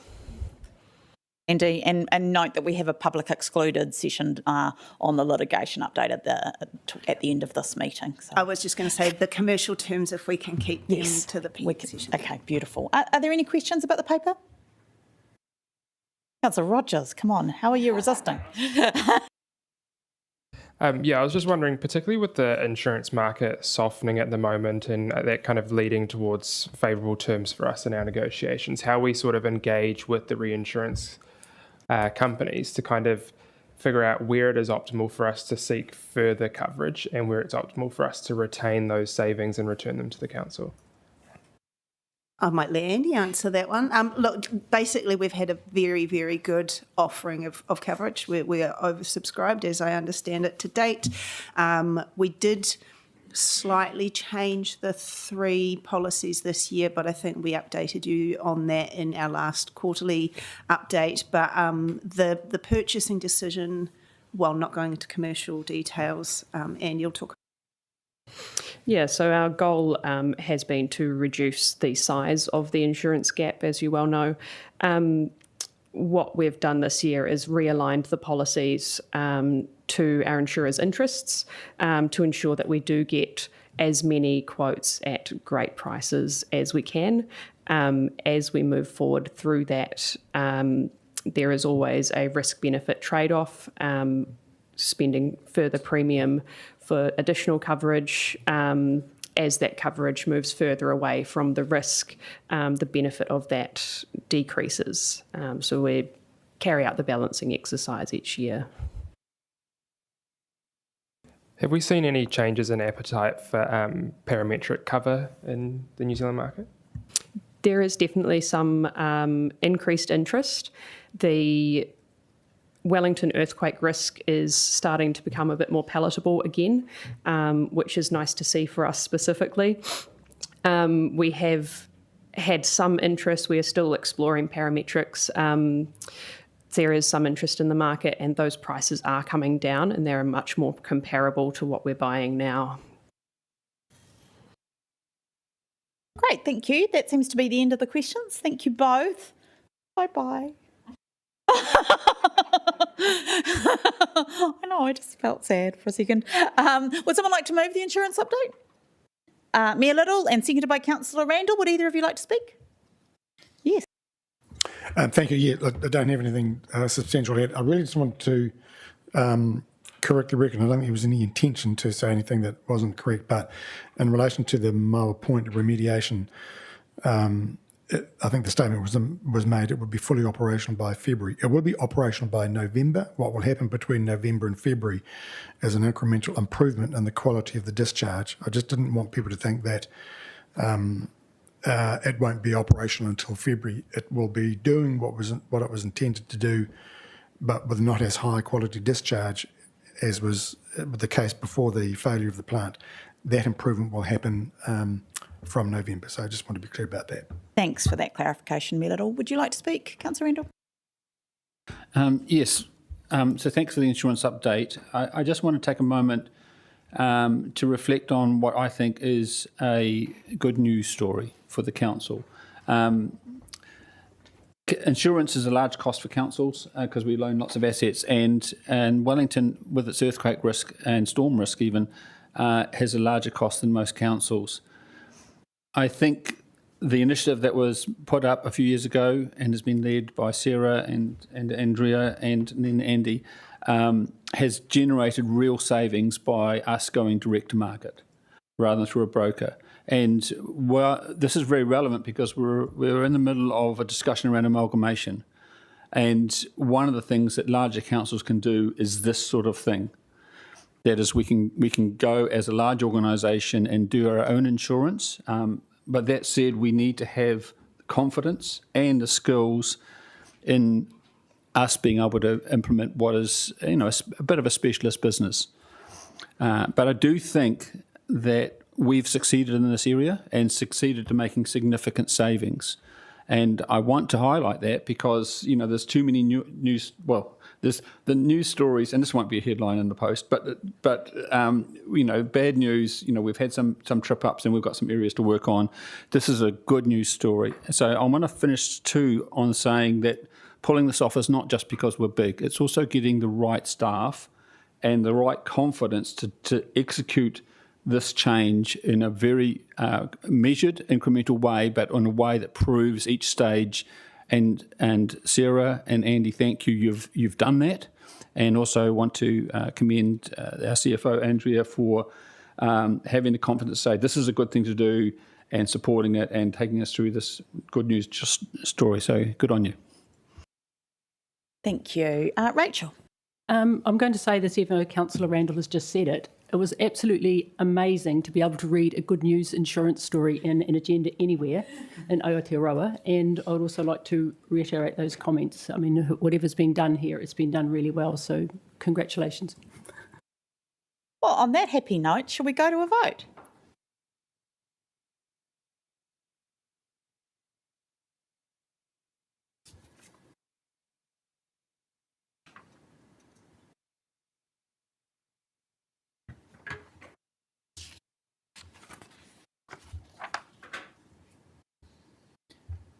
And that is carried. Just checking in with the committee, you're happy to push through the last two items before? Okay, great, let's do that.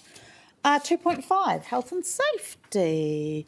Please welcome Wendy Henderson and Alice Ash. And Meredith to introduce the report. No, my. Thank you, Chair. Firstly, we'll take the paper as read and just highlight a couple of things in the report that you've received. Personal confrontation remains our highest reported risk still and continues to present both physical and psychological harm potential for staff. We're continuing to review our training needs and support as a priority for the organisation. Our reporting behaviour, we're definitely seeing an overall improvement in this area. Staff are still more likely to report incidents after harm occurs, though, than at the near-miss stage. This is quite common across health and safety reporting, but it's certainly an area that we want to see change going forward. We picked up earlier, there was a lot of talk with Shamika around risks, obviously the critical risks for the organisation. We focus on the organisational health and safety risks, and we have, which are actually attached to the paper that you've received. We have worked really hard in this space over the last couple of years. We have reviewed all of our health and safety organisational risks with workshops and from staff from across the organisation. That framework we're about to roll out again to the organisation. It has become part of our BAU now, where we are continuing to review a organisational health and safety risk every couple of months. And alongside that, we'll roll out a heat map of those risks and where they sit within each business unit. So good alignment with the work that Shamika's also doing, and we're happy to take any questions. I should also note the high quality of our work in health and safety, which is, I think a long-standing credit to this organisation. Councillor Calvert, you have a question? Yeah, look, I know I raised this in the past, but has any further thought been given how the outcome of this debate, this paper, gets referred up to the whole council? Because it's a responsibility of the whole council to ensure appropriate health and safety and measures in place. So just wondering whether any more thoughts been given how that could be reported up to council as a whole. We do recall you talking about this, Councillor Calvert. currently in the terms of reference, other than the report being referred through, we're kind of stuck with that committee terms of reference output at this point in time, but should it change in the future, we're happy to do that. We could also look at sharing the report separately via email to all of council post audit and risk. Okay, I'll deal with that. And then the second thing is, it's not all about elected members, but elected members face risk in the workplace, so to speak. And I just didn't really, and we're also able to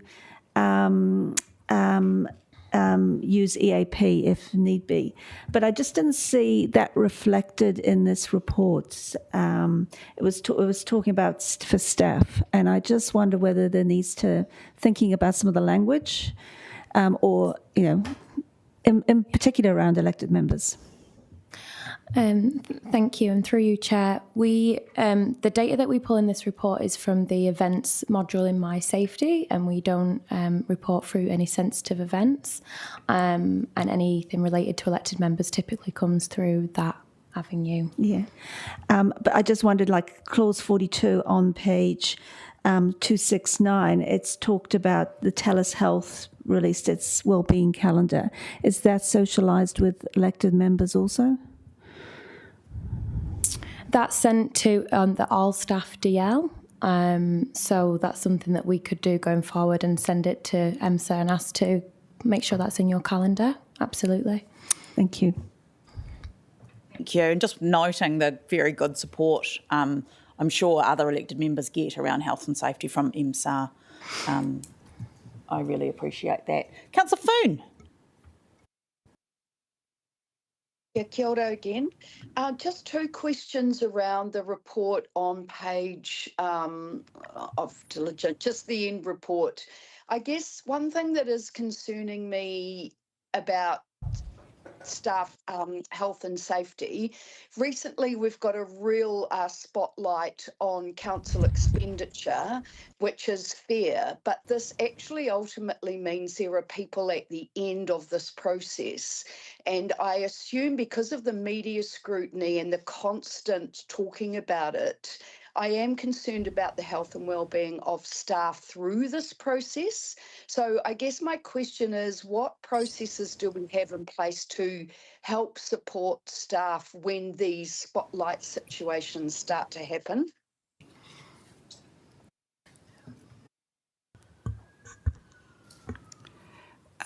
Councillor Foon, when you say spotlight, do you mean through the annual plan decisions or in general in relation to rates affordability? I'm meaning, for example, when there's an issue that council goes to the media and there becomes intense public scrutiny on an issue, it's not the issue, it's the people at the end or the people within the process that are getting the scrutiny that I'm concerned about. So what processes are in place to help and protect people through these when the scrutiny is happening? Yeah, you're absolutely right. We definitely see this come through, particularly under the category of the personal confrontation, and that would be the category for a lot of those kind of interactions. A good example is with the call centre. I would say they get a lot of the brunt of if disgruntled calls. So some of the controls there for the call centre is training around how to de-escalate calls and empowering staff when they have given a warning for unacceptable behaviour, and empowering them with the permission that they can stop the call if they do not feel safe. Can I just add, Chair? Over and above this, we have standard operating procedures about how we deal with social media, about front-facing staff and how they manage any confrontation on the job based on any media scrutiny that has occurred.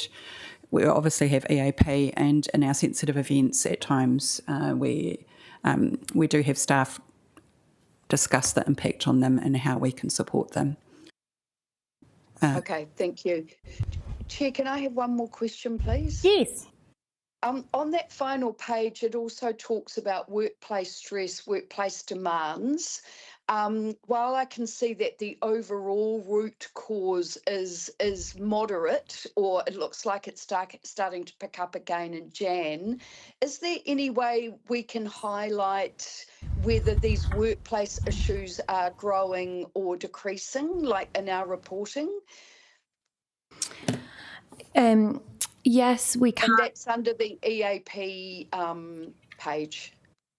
Yes, we haven't noticed a significant change. It's been around the 75%, 25% ratio for the last year, the 75% being personal related issues. If there was a change, we would look at adding a visual or highlighting that in the report, but for now it has been pretty stable at that ratio. Okay, that's great. Thank you. As long as you're looking at it and you are, so you're basically highlighting it to us if there's a significant change. Yeah. Right. Thank you. Thanks, Chair. Thank you. Rachel, do you have any questions? Just a really quick question. I know the answer to this is going to be mostly yes. For those who also don't know, I'm also a certified internal auditor, and some of that has involved auditing health and safety and processes around it. So I'm assuming that the usuals of de-escalation training, individual body alarms, various council sites, libraries and things have cameras situated so the whole area is undercover and all those kind of things. What my question is, and possibly I could have even mentioned this in the internal audit section, but I didn't think of it at the time, is it actually ever tested to make sure that if someone has to use an alarm of some sort, that the response is fast? And again, nothing to do with councils or anything like that, but there was one particular review I was involved in at one point where we actually found that everyone had all these individual thingamies on, but when they used them, there was pretty much no response at all. So is that something that's reviewed? Yes, definitely. Within our business unit, we're now health, safety and security, which includes internal security. As part of that, we manage the Juris alarms, the cameras for our sites and things like that. So yes, that is part of our auditing. I think that's the end of the questions. Thank you, team. Thank you. Councillor O'Brien's going to move the paper. Do you wish to speak, Councillor? No. I'm happy to second. Is there any debate? There appears to be none. Thank you, team. We'll go to a vote.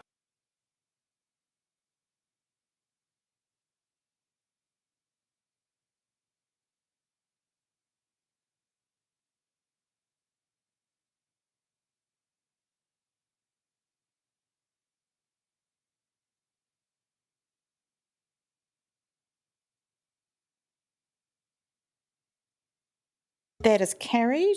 We are now going to move into public excluded for the litigation update, the reasons being that withholding of this information is necessary to maintain legal professional privilege. I will move that. Do I have a seconder? Pauiwi Kelly, thank you.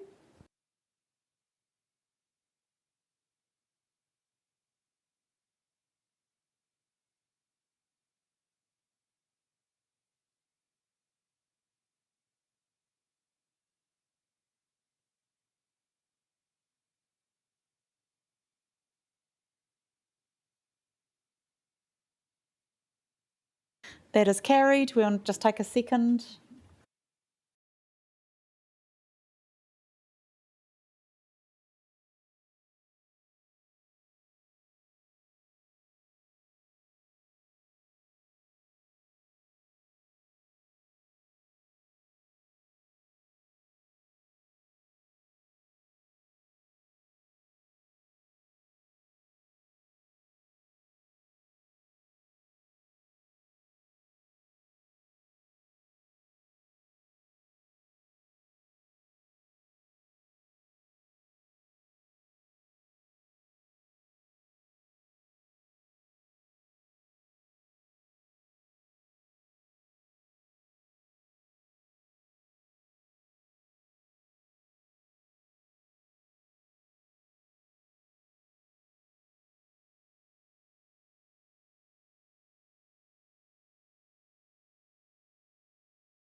That was the thumbs up.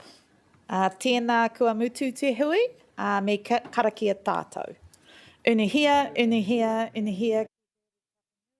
Kia wātia, kia mama, te nākau, te tinana, te wairua. E te ara takatu, koe ara e rongo, waka iria aki ki ronga. Kia wātia, kia rā, kua wātia. Thank you all, especially to our new members. Lovely to have you on board.